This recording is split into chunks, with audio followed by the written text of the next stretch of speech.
it backward. Okay, we are good to go. Fun fact about yourself before we start. You're a musician. I am. What do you play?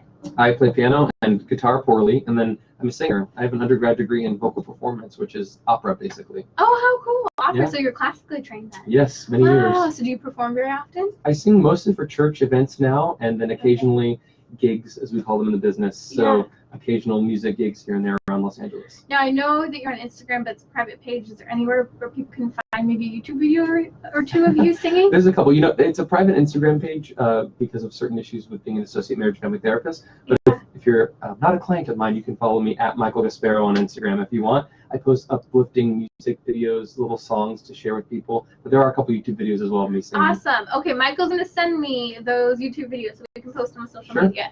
Okay, we're going to go ahead and jump into our first segment here. I think, you need to scoot in more. I might need to turn this. Perfect. There we go. Okay. Actually, Jim, would you mind slightly tipping the camera to your right? Which one? This one. Yeah, the low one. Turn it to the right? To your right. And we're on live right now. Yes, we are live right now. Yeah. Hello. How's that? Yeah, everyone's used to, you get the behind the scenes. Okay, behind the scenes. Behind the And are we going to talk some about sexual fluidity in this? Yes, this first one, we're jumping right into sexual fluidity. Yes, first topic. And you might, I don't know if we talked about this, but I date women. So that's something that if you want to ask about, we can talk about. Do you want to talk about it? I would love to, because people don't often hear that perspective. Okay, let's go. For those who are just joining us on Instagram, that looks great. Thank you, Jamie. Anyone just joining us on Instagram and Facebook, and you didn't join us for the last episode, so Michael Gasparro is a marriage and family therapist, because I know I have to throw in some context here now. Context clue, guys. Yeah, context clue. And he just shared his testimony with us. In addition to being a marriage and family therapist, he has experienced same-sex attraction in the past, and so is really just sharing the incredible story that, and we'll get into it now with the gender fluidity and the confusion, where you're only able to swing in one direction. Pendulum swings and it's like chopped off right there. Okay, we're gonna go ahead and get started. We're good to go.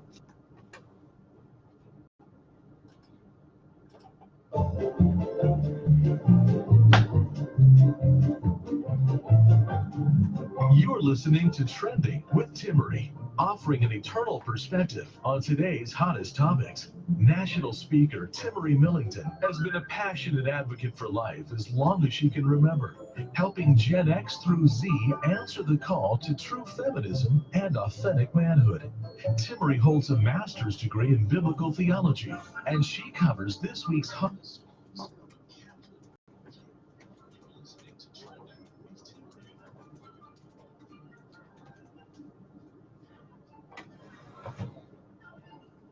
Hello everyone, back in studio with me again this week. If you didn't already catch the episode, is Michael Gasparro. We are talking about really issues of same-sex attraction, and especially in his practice as a marriage and family therapist, things that he sees commonly associated, whether it be OCD, porn addiction, molestation, and sexual abuse in their past. Very important topics that we need to have a better understanding and insight into what is such a trend in media, and even sometimes more common among young people coming out as transgender or gay today. Absolutely. So thanks for being with us, Michael. Yeah, glad to be here. You can find Michael's work you can find him as a therapist at thebreakthroughclinic.com. He's working with people such as Dr. Nicolosi Jr. We shared in the last episode, but just briefly about Dr. Nicolosi. Sure. Dr. Nicolosi Jr. is a psychologist who works in California, and we work with a lot of people who have behavioral addictions, sexual addictions, and a history of same-sex attraction. And his father and him both pioneered a lot of this work in exploring how therapy can help somebody resolve underlying issues contributing to those same-sex attraction. And as a result, many of these people experience sexual fluidity towards heterosexuality. Yes, and specifically addressing issues of isolation, loneliness, abuse, OCD, like we mentioned before, that we'll be unpacking today. Absolutely. Now, Michael shared his story in the prior episode, if I didn't mention that, which you can find at radiotrending.com. So he's also coming from the perspective of someone who has experienced same-sex attraction and fully is in line with what the church teaches and lives out a chaste lifestyle. Yes, and I think like all of us striving to live a chaste lifestyle, there are ups and downs to that journey. Chastity is a virtue that we evolve in our ability to live out by God's grace over time. And so I still struggle sometimes with same-sex attractions. Those don't feel as strong or as compelling to me. And the ability to resist those impulses or behaviors has grown significantly over many years of incorporating both therapy, spirituality, community support, faith journeying, spiritual guidance, etc. So I hope that helps give a rounder view of my journey. And I really do hope, dear listeners, if you didn't hear the episode, go to radiotrending.com. This episode will be available for all of you to listen to, as well as on my Facebook. So I want to get in today. I'm sure you've heard, we've got places like Connecticut where there are a lot of people upset right now because in Connecticut, the #1 and #2 spot for girls indoor track just went to 2 boys who say they identify as girls. We're seeing that boys are dominating girls' sports when all they have to do, this is the only qualification, is their eligibility is based on what they identify at the moment. They can then play very high-level state championships against other girls. Here's the issue that I'm seeing, Michael, and I think that you will testify this in so many ways between your work and your own experience. People are okay with gender fluidity to a point, as long as the pendulum swings in the direction of you're identifying as transgender or gay. But if you say, I do not want to conform with some same-sex attraction, and let's say I want to live a chaste lifestyle, not even necessarily date someone of the opposite sex, Sure. So much of the culture is saying, no, you can't force that upon someone. But this is something some people want. Absolutely. Sexual fluidity or gender identity fluidity is accepted, like you said, as long as it's in the direction of gender ideology, which says there is no such thing as gender, or gender is a social construct completely, or sexual fluidity is fine in most people in the secular worldview's mindset as long as it's towards homosexuality. But what about the people that say, well, I experience a same-sex attraction, maybe even predominantly, but I would like to explore the potential I have to possibly have a heterosexual lifestyle, or without what I sense to be a deep-seated call to the vocation of marriage to a woman, that is somehow negated or seemed to be less than valid in the name of tolerance. I mean, tolerance is supposed to accept more than one perspective, I thought, but somehow we're intolerant of people who want to explore their God-given, biologically driven, anatomically ordered sexuality. Now, your journey, very powerful. A summary for those who did not hear the last episode. You started to realize that you experienced same-sex attraction when you were in middle school. Ended up experiencing a little bit of a porn addiction and porn issues over the years. Entering into issues of masturbation, isolation, shame. But by the grace of God, I have to say our Lord has had his hand over you over the years. Absolutely. And you have loved our Lord, and through an encounter in confession with the priest encouraging you to invite your mom and other people in therapy into the equation, you've been on a journey of chastity and, I would ask, authentic joy. Yeah, I think I've highlighted this before when I've talked on this issue in public. I experience more peace and joy in my life as a striving to be celibate. Although I am imperfect, I am living a celibate lifestyle. As a celibate person, I have more joy and more freedom in my life times 1,000 than I would if I, Michael Gasparro, was pursuing a homosexual lifestyle or a gay identity. Now, what I don't like is when people take that statement and say, so you're saying all gay people are miserable? No, I'm not speaking for other people. I'm speaking for myself, but I do believe that there is universal truth in the teachings of our church on sexuality. And when we adhere and order our lives to the teachings of sexual morality according to Christ's teachings in the Catholic Church, we find more peace, more joy, and more freedom than in the other direction. Even if there's challenge along the way. Even if there's challenge. It's important. There can be joy in suffering. There can be joy in wrestling, struggling, whatever it might be. Absolutely. And let's keep in mind that carrying our cross, we were never told it was going to be easy, but we were told it would lead us to the fullness of life that Christ promised us. So I'm not claiming that this is an easy path. I am claiming that this is a path that is more liberating and more joyful. That's Michael Gasparro. He's a marriage and family therapist with the Breakthrough Clinic, also doing great work to serve our church through the education of Catholic theology. Yes, so I'm a confirmation coordinator at St. Anastasia Catholic Parish in Los Angeles. So I work with the freshman and sophomore high school confirmation program and some adults that are being confirmed as well. Wonderful. Now, Michael, we want to get further into this gender fluidity issue. For those just joining us, you're listening to Trending with Timmerie. Great to be with all of you. Even during high school and even through your years now, you've dated women. Now, people are going to say, wow, that's contrary. You've experienced same-sex attraction. Can you speak to this? Well, first, I think it's great. Yes, absolutely. But great to highlight, in even the secular worldview, they have the LGBTQ plus community. Well, the B seems to be negated. Let's say the idea of bisexuality. Now, I'm not an advocate for labeling people bisexual. My point is, even in the secular worldview, they kind of have admitted through their inclusion of that letter that there might be people who experience sexual attraction towards both. And secular researchers, including Lisa Diamond from the American Psychological Association, have been passionate advocates for the idea of sexual fluidity, namely that sexuality can shift over time. It is not immutable, it is not unchangeable, and you're not just, quote, born that way. It's influenced by a lot of factors. It's influenced by perhaps a biological predisposition, or combine that with nurture, so nature versus nurture. But when you ask, is that contrary to me? No, it's not. We can get to that more later. I just want to touch really briefly. You're mentioning a biological predisposition is very different from being born gay. A biological predisposition, all of us are born with certain predispositions, but we are free agents able to act according to our own free will, and that's really important to recognize. It is, and biological predisposition means you might have some predisposition towards developing certain conditions, not that you're born with those conditions. Or behaviors. Or behaviors. Yeah, you might have a biological predisposition towards divorce or smoking, which are both listed as higher biological predispositions than sexual orientation, and both considered changeable. Right? You're not relegated to being born to be divorced or born to be a smoker. It's ridiculous, the labels that we are placing specifically on sexuality and sexual freedom. This is what was born of second wave feminism, that we had to be able to say you can be whatever you want, because the goal was to really destroy in many ways an idea of authority, an idea of leadership, an idea of the 10 Commandments, rules, patriarchy. So much of what the culture has kind of lashed out against has been this. I agree with that. And to further your point, what you said earlier, you said, Michael, you experience same-sex attraction. Is it contrary that you date women?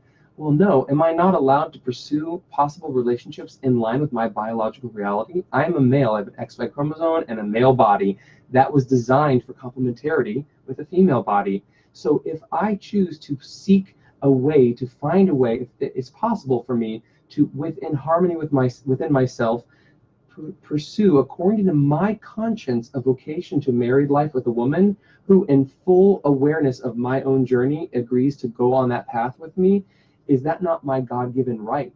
Right, and there's so many men, and not a lot of people hear these stories because they're not commonly told, men who have experienced, and women who have experienced same-sex attraction at times, inclinations, but are happily married, living virtuous lifestyles, have incredible families, and yet for some reason we think if there's been the slightest inclination to even some way, let's say in middle school, to have a same-sex attraction, that suddenly labels you gay. That is not true. It's not only not true, it's harmful. Yes.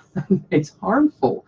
And of course, that if it's untrue, it's implied that it's a lie, and lies are harmful. So we can get there just through our logic. But I want to emphasize that we are harming children when we encourage them that they must explore. I can't tell you how many people told me, because I had same-sex attraction, I had to go explore those attractions in real life in order to understand whether or not I was truly straight or gay. And I'm putting air quotes for those of you on the radio who can't hear me, because that was advice I got from older people that were trying to encourage me. And it contributed, of course, I made my own choices, but it contributed to my rationale as to why I was acting out homosexually at times. And that is a harmful rationale. You need not engage sexually with the same gender to know whether or not those behaviors are truly a part of who you are, or if they're just inclinations that are harmful and not helpful towards your path. And in reality, is the same exact argument as, well, you should, live with the person, try it out before you marry them. I don't have to figure out what it's like to live with someone and have sex with them before marriage in order to know whether or not behaviorally we're going to be compatible. Absolutely. And it's a step even beyond that too, because it can actually further cement tendencies, behaviors, and patterns that might have been less compelling otherwise. So similarly to that, we have a lot of clinicians that I know, other therapists, who see clients now more and more who are not same-sex attracted, but through pornography become so engaged in pornographic culture that they stumble upon homosexual pornography and then begin to have homosexual feelings as a result of exposure to highly eroticized images of people in sexual scenarios. So we're influenced by a lot of things, including what we see and do. So this is actually getting to a teaser for what we're going to come into a little later. People with same-sex attraction, sometimes it's a porn addiction, overexposure to same-sex porn. Next thing you know, they overcome that sex and porn addiction. It's a byproduct that sometimes that same-sex attraction is gone as well, correct? Absolutely. I have personal friends who have had that exact story. Predominantly opposite sex attracted through high school. Pornography led them to homosexual porn. They began to be compelled by that for a short time. But when they removed that stimuli from their life, they found equilibrium in their sexuality and are happily married to women like they thought they should be all along. And Michael, I have to say, I remember just going into college, I was heartbroken because I saw as one of my old friends from high school, we were no longer connected, but I'd see on social media as she got into this party lifestyle. Next thing you know, she was sleeping around with these different men all the time. She was waking up drunk, high, on ecstasy, crystal meth, you name it.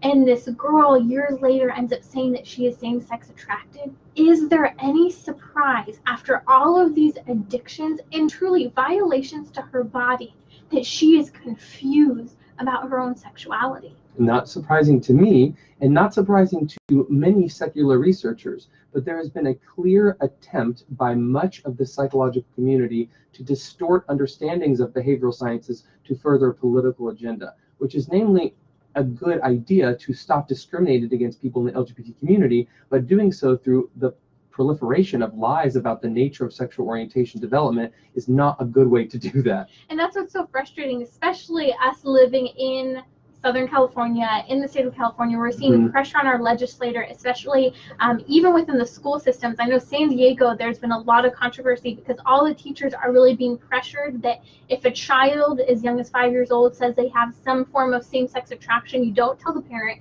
and you affirm them and actually encourage sexual exploration today. This is harmful behavior. Can we not recognize for any 5-year-old?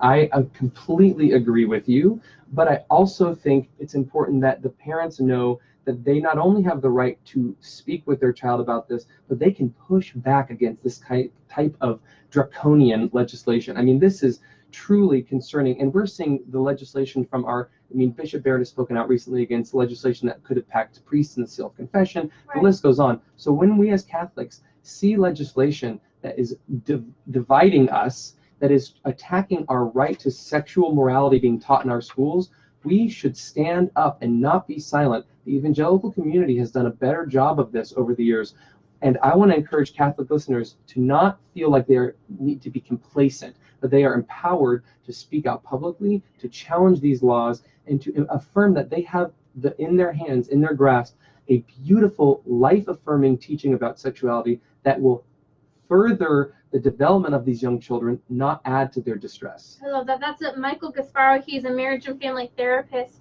with the Breakthrough Clinic. You can find the Breakthrough Clinic at thebreakthroughclinic.com. Michael, you're reminding me of that quote that we brought up on our last show together, and I think it's going to be kind of one of my new favorites. That's from Father Carter Griffin, and I'm paraphrasing here, but he talks about how we have to courageously rebel against the wisdom of the age. It's not wisdom. It is lies. Absolutely. Continuous lies, and it's to the point where, as we've been mentioning, 5-year-olds are being encouraged to explore their bodies and the bodies of others, which ultimately is child abuse, which is why pediatricians are speaking out against it. So Michael, I want to talk here about really the relation of same-sex attraction with certain behaviors that you see in your practice as a marriage and family therapist. I know one very common behavior, and we've been alluding to it, is the connection to pornography. Can you speak more to that from a behavioral standpoint? Sure. I think if you're dealing with a pornography addiction, I work as an associate marriage and family therapist with a lot of people who have pornography addiction, particularly due to same-sex pornography. However, there is a through current here in normal other sex addiction that is not related to homosexuality. If there is an affect regulation issue in a client, and when I say affect regulation, to break that down into, I guess, more layman's terms, if somebody's emotions are overwhelming to them or they're having a difficult time coping with them, they will often be drawn towards finding equilibrium through other means. some of those vices, including pornography, are ultimately not serving them well in balancing their equilibrium, but it's a short-term, temporary adjustment. One thing that we notice a lot is we try not to solely focus on the behavior of pornography, but to look more deeply at the emotional instability or the good they seek through stabilizing in use of pornography, and help the client address the underlying issues. If we can bring Christ's healing through behavioral sciences to people's underlying traumas, their wounds, maybe their attachment lost from their father at a young age, maybe feeling overly enmeshed from certain females in their life, so they flee from the male realm. Maybe it's through a molestation experience or bullying from their peers, that they feel isolated, disconnected, and not fully male. And then at adolescence, they feel drawn to these images in pornography that highlight a false illusion of male connection. Of course they're enticed by that, and many of them have been enticed by that for years. So we have to just say, we're not going to slap you on the wrist, we're not going to try to take away the porn itself right now. What we're going to do is we're going to look at what wounds are fueling the fire of this addiction and bring those to light and bring healing to those deeply affected areas of your heart and mind and soul. The work that you guys are doing at the Breakthrough Clinic, but also through 3 integrative therapy, where it's specifically addressing essentially these behaviors, these addictions, these traumas, and trying to help people to really be integrated emotionally back into society. And I think that it's not just someone who's experiencing same-sex attraction, porn addiction, or whatever it might be.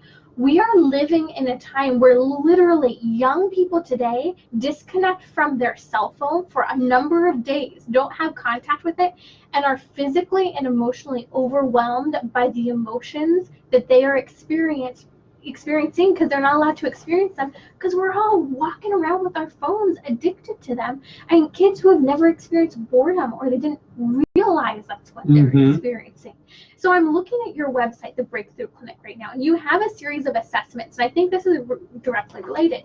People are having a hard time coping emotionally, so you have assessments that people can do for free online. It's binge eating, sexual addiction, drug and alcohol, gambling addiction, shopping, all things people are doing to try and they're not really cope with their emotions. Right, and we use the same techniques for addressing unwanted same-sex attractions as we do for every single addiction you just mentioned. And it's not that same-sex attraction is exactly equivalent to an addiction, but there is a component of the healing process where underlying trauma, emotional wounds, behavioral addiction issues run together, and addressing those through standard psychotherapy methods, addressing trauma and emotional issues, can, as a result, clients see a sexuality shift.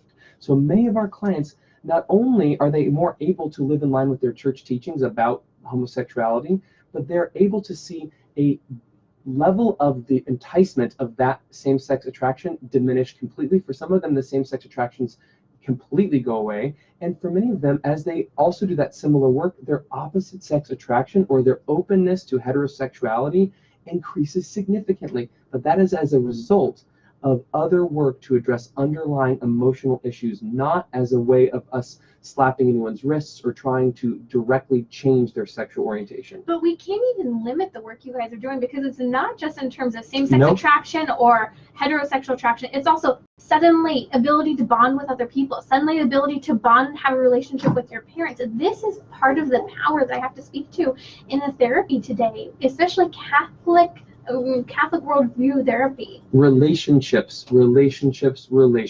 It's all about relationships, starting with God's love for us, and then our ability to live that out with one another. My ability to see you as a woman, as a whole woman of God, Timmerie, is infinitely better than it used to be when I was younger and was engrossed in homosexual ideology, because that intrinsically blinded me to the complementarity of the sexes. There were a lot of wounds in my life that kept me from seeing women in the way I can now as distinctly complementary to men. And so we not only deal with a complementarity issue, we're also, like you said, dealing with family issues. The ability to be intimate and close with men is so hard for a lot of men who have same-sex attraction, or the ability to trust women in an intimate way in a sexual context once they're in marriage is very difficult unless they resolve some of these underlying wounds that have blocked them from fully developing their natural biological potential according to their anatomy and deeply held religious values and beliefs. I love that, and it makes me think a little bit of Daniel Madsen's story as well. And he talks, I think that it might even be the subtitle of his book, Why I Don't Call Myself Gay. I think the subtitle has something to do with reclaiming my sexual identity. The reality is here you are coming from the perspective as a therapist, our sexuality is rooted in our biology. I mean, there are hundreds of sex difference characteristics throughout our whole body. Absolutely. And we are entitled to define ourselves by our beliefs and our values, not just by our feelings. Many people have feelings or inclinations, proclivities, if you will, that are contrary to their values, and we don't ask those other areas of life to be defining characteristics of that person's identity. Somebody might have an inclination towards shopping in a way that is disordered, perhaps, right? We see this a lot. People who are rich, shoplifting. Why? Because there's a compulsion towards something within them that needs that kind of affective shift, that emotional pull, right? But we don't say, you're a shoplifter, that's your identity. Take that, make it who you are, and wear it like a pride badge. Well, we shouldn't also expect this of people who have same-sex attraction. Keep in mind, no one here is arguing that people who want to identify as part of the LGBT community shouldn't be allowed to do so. I'm not here to preach division or to preach condemnation of people's souls or their right to self-identify. What I am here to say is there's another way, and Catholics and Christians and people of goodwill have the right to pursue that other way according to our conscience, our beliefs, our faith, and our values. So powerfully said and much needed to be heard. I hope everyone listening hears the reality is this is the truth, and we can proclaim it courageously and on strong footing. We don't have to worry about it. Michael, can you speak to, at thebreakthroughclinic.com, there are actually addiction tests, various behavioral tests that people can take, and I think it's both to create self-awareness, but also then go through possible therapy from Sure, yeah. If people want to go to our website, they can take some of those self-assessments and kind of give you a score that will reflect whether or not it's indicated that you might benefit from professional intervention. And therapy is a tool in people's tool belt. I think it's one that the church has often supported, but we don't use it to negate the power of our sacraments or our spirituality as well. So they can be complementary to one another. And as I mentioned before, some of those assessments have to do with shopping addiction, as Michael mentioned, gambling, drug and alcohol, sexual addiction, and much more. So this is a phenomenal resource. Check it out at thebreakthroughclinic.com. We'll be right back with Michael Gasparro. Excellent. I forgot. Oh, we went on such a tangent in between shows. There was something else from your story that you wanted to share. Grab water. No, it's good. But there's something else from your story that you wanted to share, and I said, "Are you sure?" And I said, "Yes," and I completely blanked because we talked for so long in between segments. I don't remember something. Was it that I date women now? No, we talked about that. Was it that? Maybe that was it. I think it was just the patience thing, like not writing someone's story off because they make a mistake. Like Daniel, I don't know whatever happened with Daniel Madsen, if he's been accused of like having a relationship with a 13-year-old or something terrible like that. But I was saying that we don't need to go there. I think we kind of touched on it though too. Yeah, you mentioned him, but I think that I would just say that he might have done something really bad, but it doesn't take away some of the truth of what the good things he said. And we're not going to take this part. This isn't part of the radio content, but for those who are on social media for live content. Hi, sorry about that. The behind the scenes.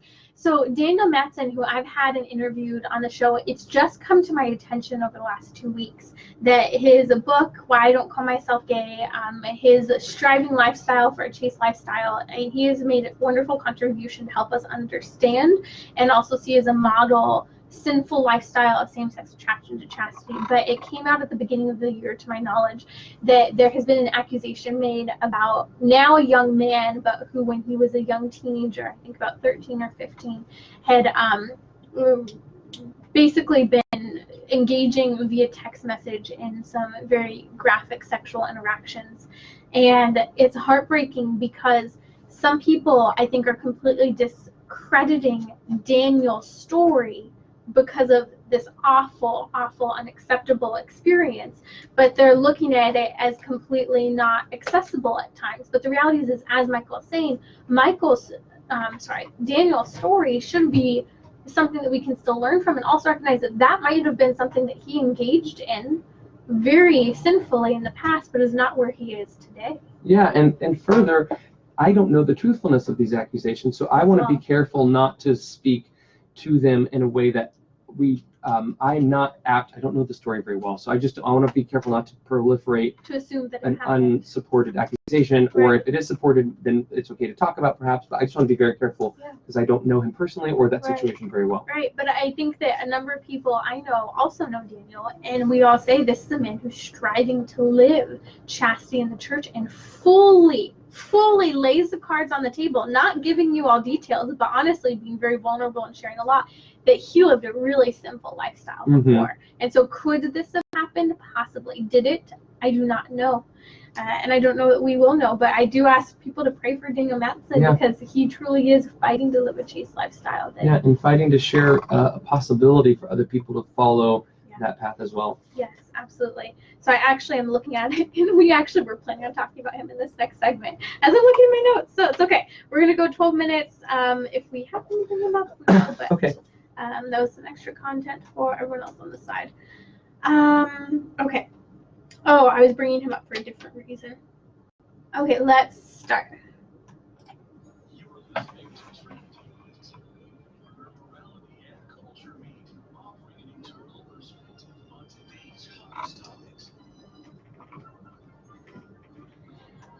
Shout out to everyone with us on the live feed. You can follow me on Instagram at Timmerie. I'm also on Facebook and Twitter as well. And kind of fun, exciting little thing. I know some of you guys have been asking. I did finally post long-awaited some wedding photos from my recent marriage, so you can find those online as well. I have in studio with me Michael Gasparro, who is a marriage and family therapist, and he's specifically speaking to what he sees very common from a behavioral perspective of correlations between things such as OCD, same-sex attraction, pornography addiction. So can we talk a little bit about the strong connection to OCD? Sure. So I want to highlight that I'm speaking on behalf of the population I work with, and like I mentioned, I work as an associate marriage and family therapist and associate professional clinical counselor in California. So our conversation today, we should be careful to at least acknowledge that we don't want to overgeneralize to across the board everybody in every circumstance. But when I'm talking about a clinical population here, we see there is a high concordance rate, much higher in men who have same-sex attractions of having obsessive compulsive disorder than in the general population. And people can seek data out about this online. There are resources available. I'm not going to quote any studies right now, but there are studies that support this information. And what is important for us to know, particularly being on a Catholic radio station, is that our Catholic faith is beautiful, and the fullness of truth revealed through Christ Jesus to us, through the teachings of the church, is there. But our human approach can sometimes be flawed and imperfect. And obsessive compulsive disorder impacts a lot of men who have same-sex attraction in a way that can contribute to them hiding out an obsessive scrupulosity. We call this religious or scrupulosity OCD, where they become so fixated on their same-sex attraction and its impact on their life and their faith journey that it can become entangled with OCD in a way that is harmful to their psyche and actually detracts from an authentic, relationally based experience of the church in Christ Jesus. Now, could you give us an example of a type of behavior? Absolutely. So some people engage in compulsive confession going. And while it can be uncomfortable to admit that that's possible, there are some people who engage in pornography and masturbation, followed by compulsive confession, without fully integrating the reality that their reasoning for going to confession is to alleviate an intense anxiety associated with their compulsive obsession with their same-sex attraction, and less about an authentic repentance from that behavior. So one good example is this is shame and anxiety driven more than it is, let's say, repentance driven. So an authentic experience of confession can often leave somebody feeling different. I think you might have experienced that in your own life. I know I have. Maybe there's an emotional component. But a lot of times for our people who suffer from OCD, they attend confession and feel tremendous shame still afterward. So if you are somebody that goes to confession and notices that you go as a part of a compulsive cycle that leaves you feeling more ashamed and anxious than before, it doesn't mean the confession was invalid, but it does mean it could be a good red or yellow flag to say, I wonder what's going on here. Maybe I should talk with the priest about scrupulosity, which can be prevalent in even non-same-sex attracted people, and the church has addressed this throughout the ages without using the terms obsessive compulsive disorder as well. I don't want to take us too far off topic, but a common thing that you'll hear more so the older generations talk about is Catholic guilt. This is usually more so, though, I do have to say, fallen away Catholics, or might I say lukewarm Catholics who are maybe going to church on Sundays, but they talk so much about Catholic guilt. Could you see a tie-in for maybe someone who is an actively practicing Catholic, who's going to confession regularly, but they still got that guilt?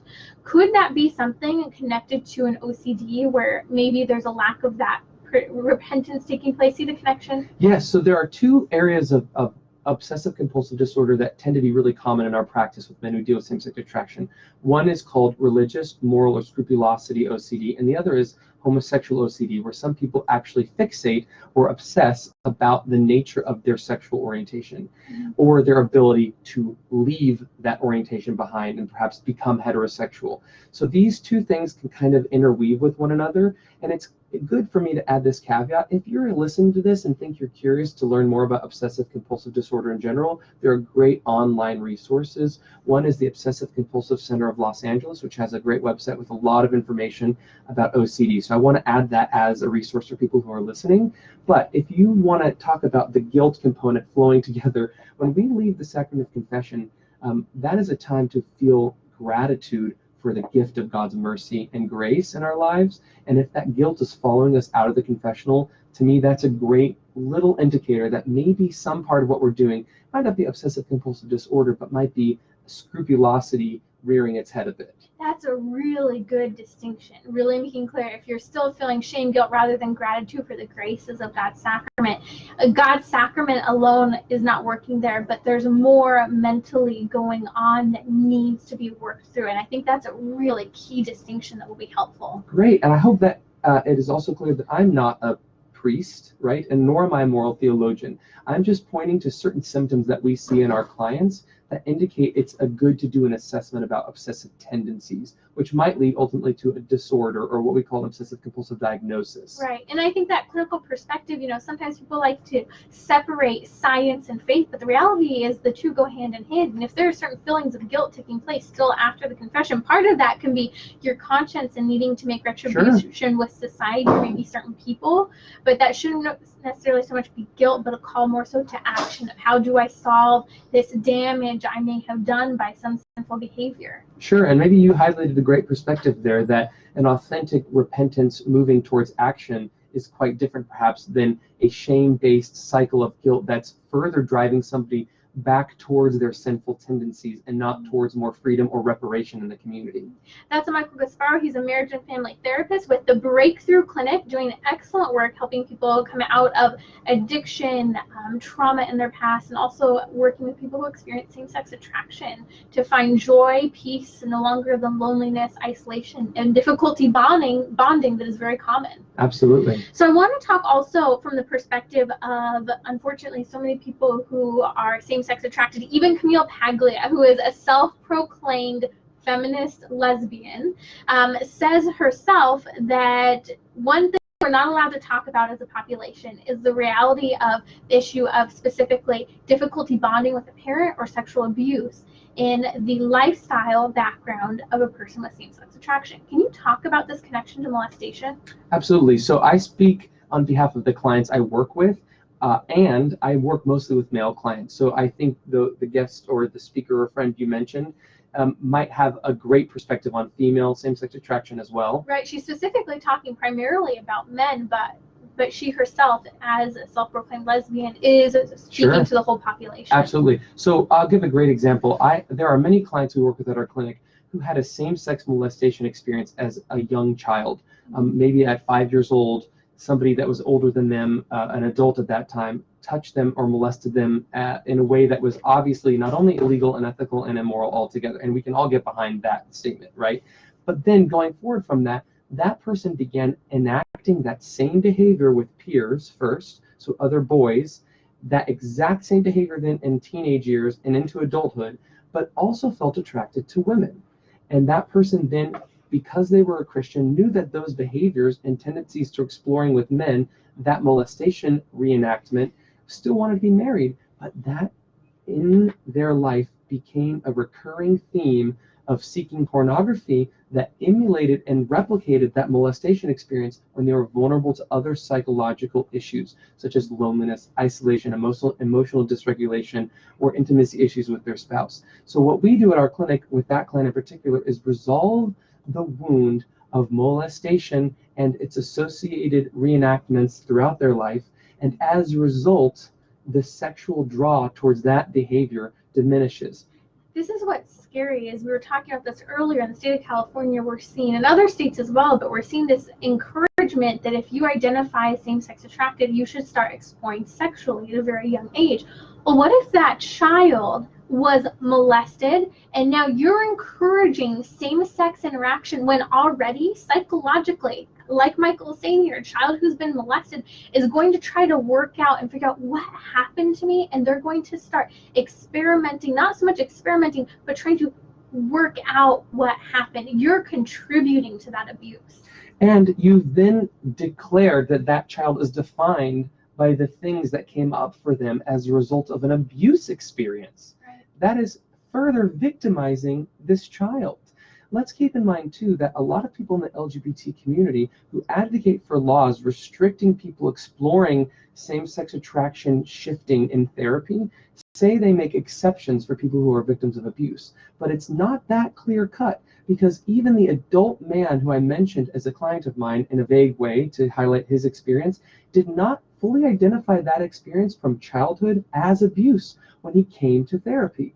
He simply identified his current same-sex behaviors as problematic to his marriage. It wasn't until we then addressed the abuse when he was 5 years old that he understood it to be abuse and to be contributing to his current same-sex attractions. So these laws completely disregard the complexity of addressing sexual molestation events as adults, or the impact they have over time on somebody's life, and not just single outliers to these arguments. That's Michael Gasparro. He is joining us from the Breakthrough Clinic, doing incredible work. And I keep pushing that more often than usual, because what you're sharing is really a mind shift here for a lot of people. They're having to change their mindset about, oh, well, maybe we shouldn't encourage sexual exploration because there might be a passive molestation. Like, you guys, the issue of same-sex attraction runs so deep from past experiences and addictions that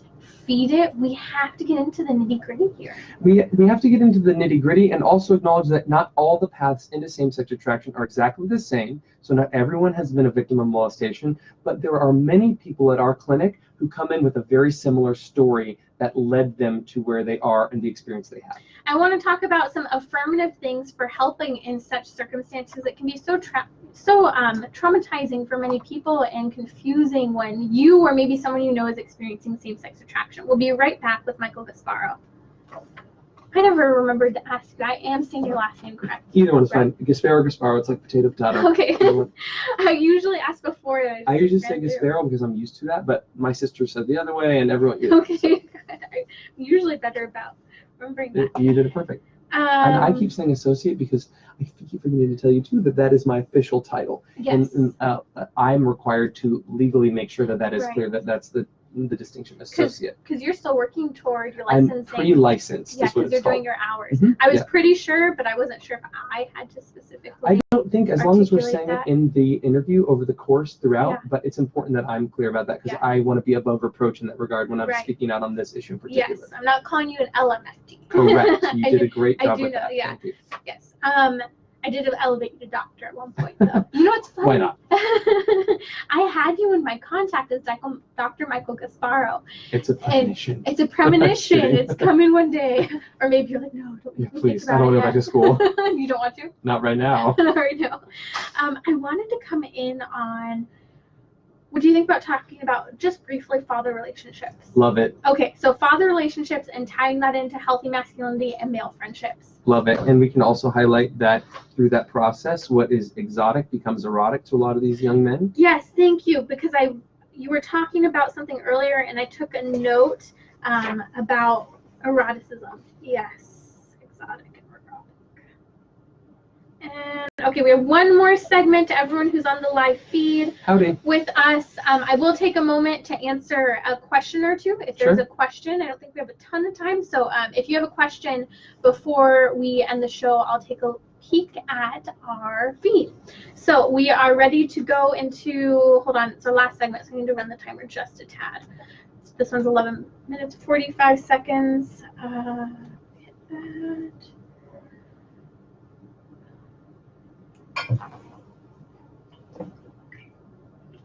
And we are good to go.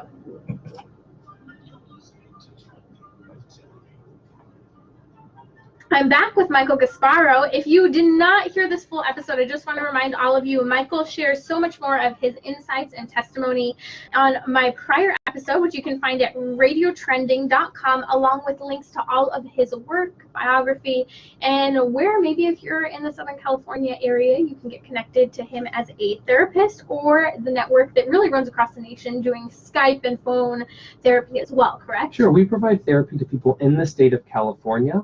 And then we can refer people to therapists possibly in their area. We have therapists that work with us in other states and things of that nature as well. And we internationally work as well. We can see clients from other countries. Okay, and the Breakthrough Clinic also has a physical location in New York as well.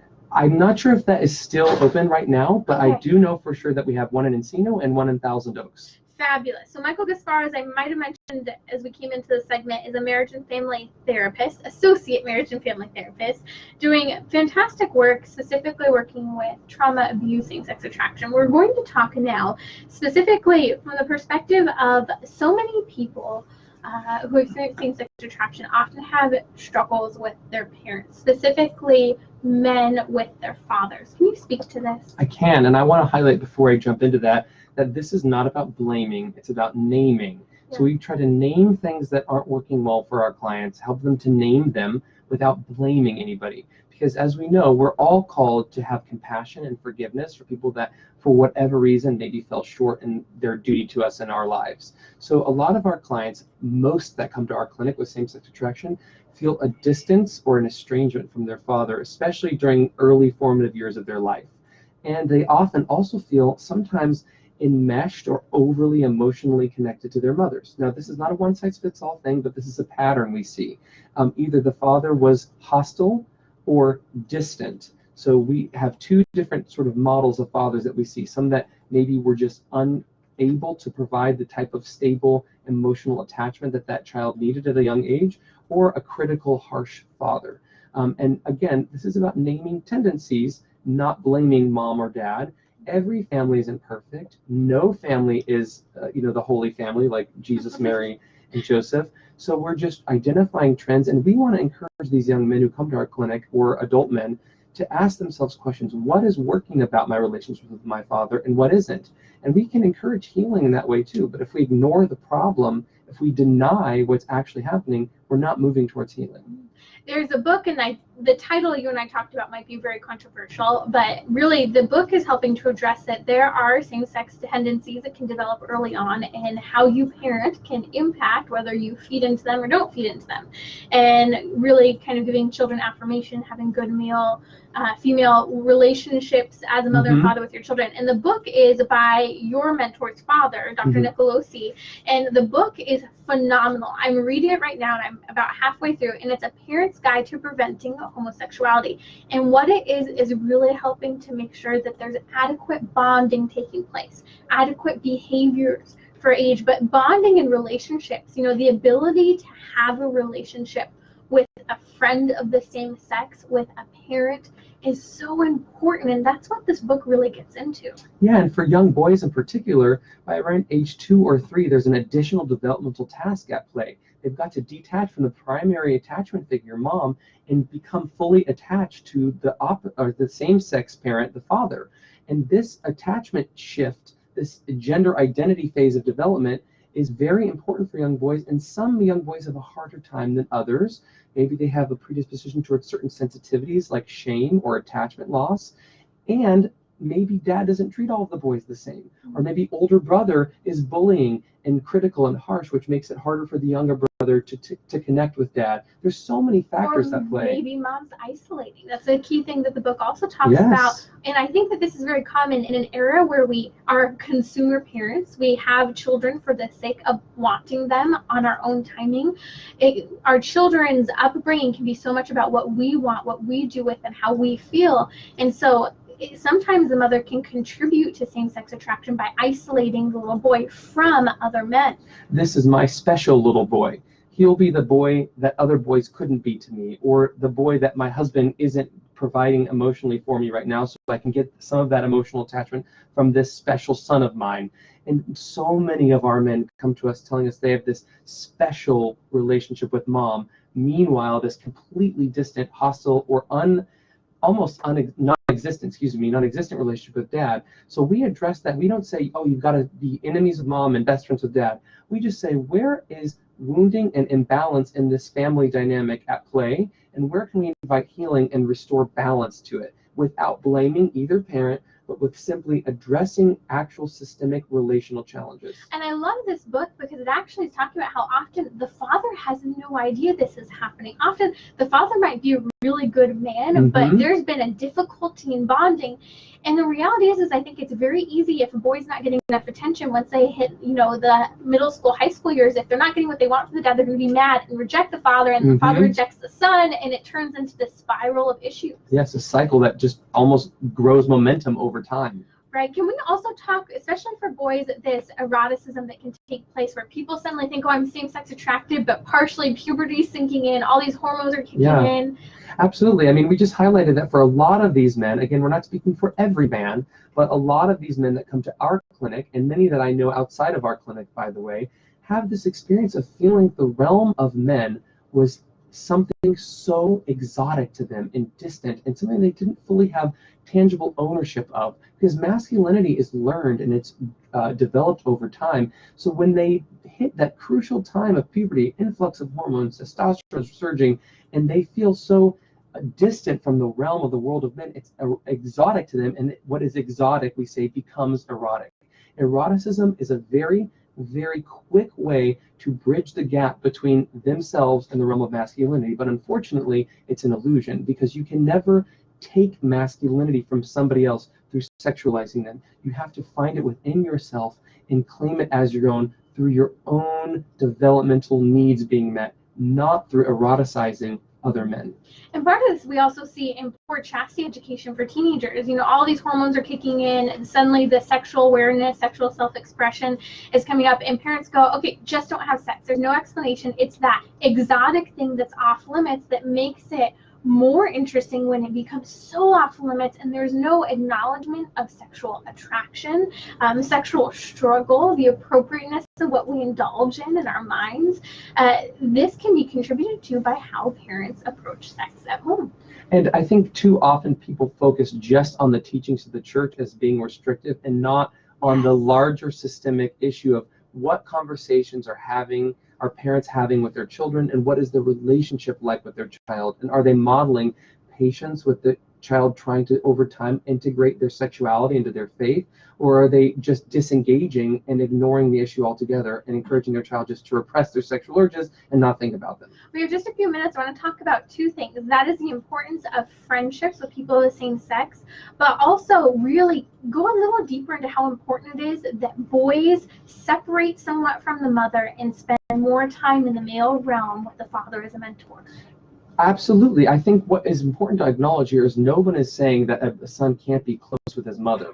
What we're talking about is enmeshment, and that's a psychological term for almost like what we say is codependence in pop psychology. So if a young boy is codependent in some ways with mom, and dad is mysterious and other and different and distinct, then eroticism is certainly not going to be directed towards the female realm, which is all too familiar and often overwhelming to the young boy. So are you saying he's identifying more as a woman because that's all he knows? Well, we would distinguish, yes, but we would call it a gender identity deficit, not a gender identity confusion, because they might know that they're a man, but part of them doesn't think they truly are a man enough. And so that gender identity deficit is sort of a symptom that leads to the seeking of the illusion of the homosexual fantasy that makes up what is lacking, they perceive as lacking in themselves. Really, they're not necessarily lacking as a man, they're just lacking in their understanding of what manhood and masculinity is to them. Now speak to friendships as well. Sure, friendships are an important part of the healing journey for many of the guys that deal with same-sex attraction that I know personally, that are clients of mine, or even in my own journey.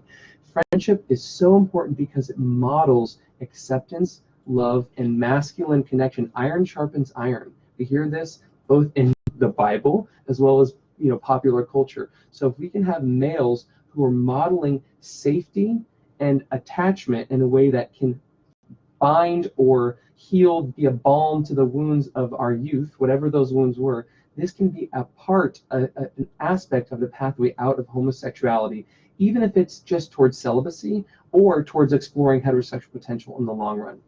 Absolutely. So where can people find more if they want to dive a little deeper into the topic? Because we're scratching the surface. We are scratching the surface, but for a lot of people, this is going to be really deep. Okay, and so we're going new for them. So if you haven't caught the episode, Michael has been with us 2 episodes this week. You can find his other episodes at radiotrending.com. Just look underneath the host page, and he'll be right there starting this week on Wednesday. Sure, they can go to our website, reintegrativetherapy.com. Or they can check out on YouTube our documentary called Free to Love, which is absolutely free to watch on YouTube. I'm in that documentary.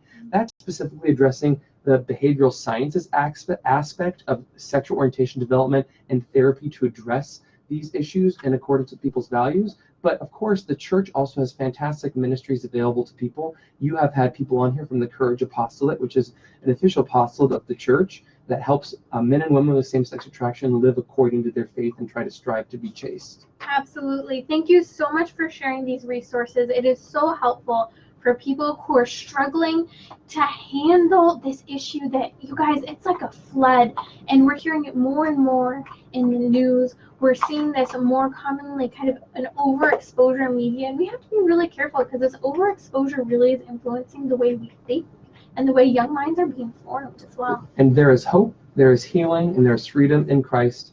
And I want to leave you guys to know that you're not alone if you deal with this. And if you love someone who deals with this, remember, God is love and love is patient. So you can find Michael at just www.reintegrativetherapy.com, as well as the Breakthrough Clinic. Links are at the website. God bless you all. Okay, let me just check to see if there's a question on here. Sure. What is the name of a book referenced in the discussion? We referenced Why I Don't Call Myself Gay. You referenced what else? The Parent's Guide to Preventing Homosexuality. Yes. Also referenced The Courage to be Chaste by Benedict Rochelle. Yes. Father Benedict Rochelle. Awesome. Just double check if there weren't any questions. Excellent. Okay, you guys have a blessed week. Ciao. Thank you. I'm going to turn off and check Instagram.